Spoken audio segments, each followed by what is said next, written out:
Policia e Shkodrës ka njoftuar se në vijim të informacionit të dhënë ditën e djeshme për një aksident në aksin rrugor Shkodër-Hanihotit, specialistët e sektorit të policisë rrugore arrestuan shtetasin PS 65 vjeç për veprën penale shkelje rregullave të qarkullimit rrugor. 65 vjeçari duke drejtuar autoambulancën e spitalit të Koplikut, si rezultati një parakalimi të gabuar ka përplasur automjetin me drejtues shtetasin AK 57 vjeç, i cili si pasojë ka humbur jetën dhe janë dëmtuar dy pasagerët, shtetaset SK 43 vjeçe dhe DK 18 vjeçe, bashkëshortja dhe vajza e shtetasit AK,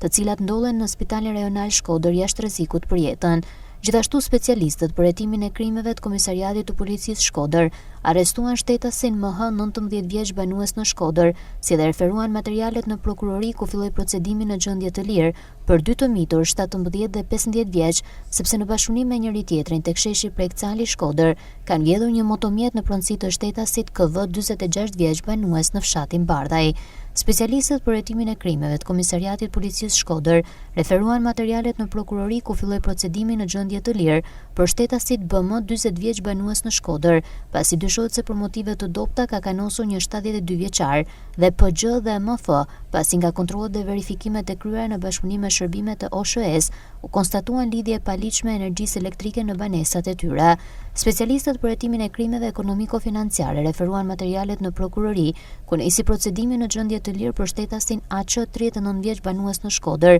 për veprat penale fshehje të ardhurave, mos pagimi taksave dhe pushtim toke, pasi ditën e djeshme u konstatua se në pronën e marrë me qera, ku ushtron aktivitetin tregtar parking, në mënyrë të paligjshme shfrytëzon edhe një sipërfaqe toke që i përket Bashkisë Shkodër, pa paguar taksa apo detyrimet financiare ndaj institucioneve përkatëse. Në datë 13 mars 2025 është paraqitur në Spitalin Rajonal Shkodër shtetasi ZD 57 vjeç elektricist, i cili duke punuar në një kabinë elektrike nuk ka zbatuar rregullat e sigurimit teknik dhe përpasoj ka rënë në kontakt me energjinë elektrike. 57 vjeçari ndollet në Spitalin e Traumës jashtë rrezikut për jetën. Materialet procedurale u referuan prokurorisë pranë gjykatës së shkallës parë të jurisdiksionit përgjithshëm Shkodër për veprime të mëtejshme.